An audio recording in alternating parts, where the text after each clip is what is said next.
मैं प्रियंका गांधी वाड्रा जो लोकसभा की सदस्य निर्वाचित हुई हूँ, सत्यनिष्ठा से प्रतिज्ञा। प्रियंका गांधी वाड्रा ने संसद में शपथ ग्रहण के साथ अपनी राजनीतिक पारी की शुरुआत कर दी है।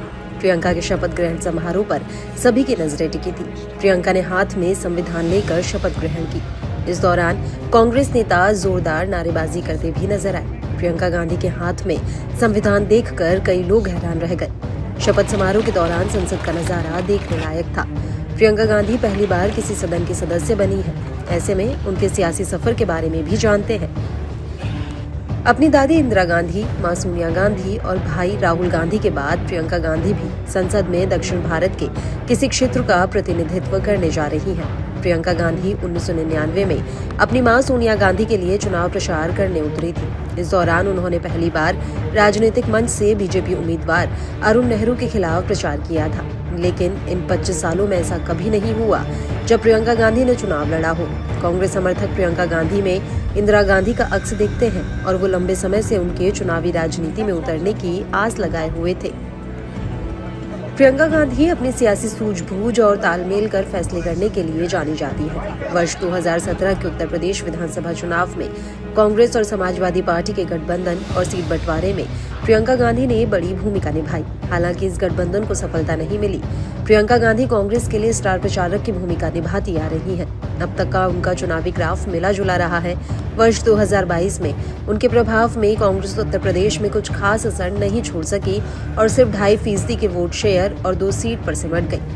उन्होंने दिसंबर 2022 में हिमाचल प्रदेश विधानसभा की कमान अपने हाथों में ली और पुरजोर प्रचार किया। इस पर्वतीय राज्य में कांग्रेस की सरकार बनी। प्रियंका गांधी कई मौकों पर कांग्रेस के लिए संकटमोचक की भूमिका भी निभाती रही है।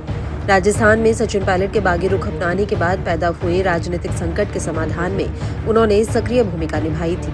लोकसभा चुनाव के कुछ दिनों बाद जून में कांग्रेस ने घोषणा की थी कि राहुल गांधी उत्तर प्रदेश में रायबरेली संसदीय क्षेत्र रखेंगे और केरल की वायनाड सीट खाली कर देंगे, जहां से उनकी बहन प्रियंका गांधी चुनावी पारी की शुरुआत करेंगी।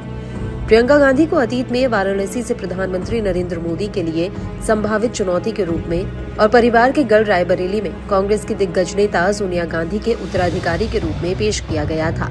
हालांकि कांग्रेस ने उन्हें वायनाड से मैदान में उतारने का फैसला किया, जिस संसदीय सीट से उनके भाई राहुल लगातार 2 चुनावों में जीते थे। प्रियंका गांधी पहले उत्तर प्रदेश की कांग्रेस प्रभारी थी। इस लोकसभा चुनाव में उन्होंने रायबरेली और अमेठी में कांग्रेस की जीत में प्रमुख भूमिका निभाई।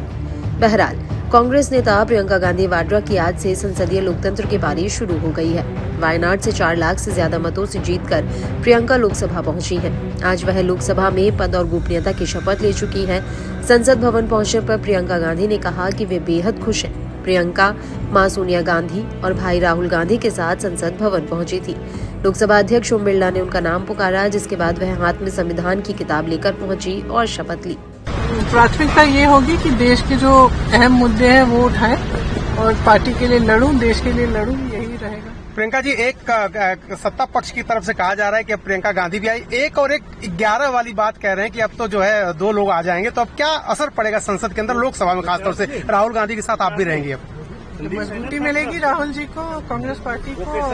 मेरे ख्याल से जो संविधान के जो असूल हैं उनको मजबूती मिलेगी, क्योंकि हम उसी के लिए लड़ रहे हैं। आज संविधान हाथ में लेके आपने शपथ लिया, क्या मैसेज देना चाहती है? वायनाड से आप चुन के आएंगे कि हमारे लिए संविधान से ऊपर कुछ नहीं।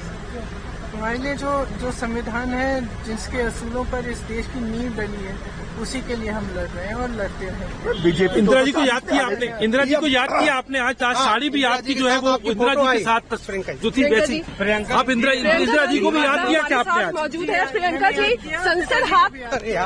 संविधान हाथ में लेकर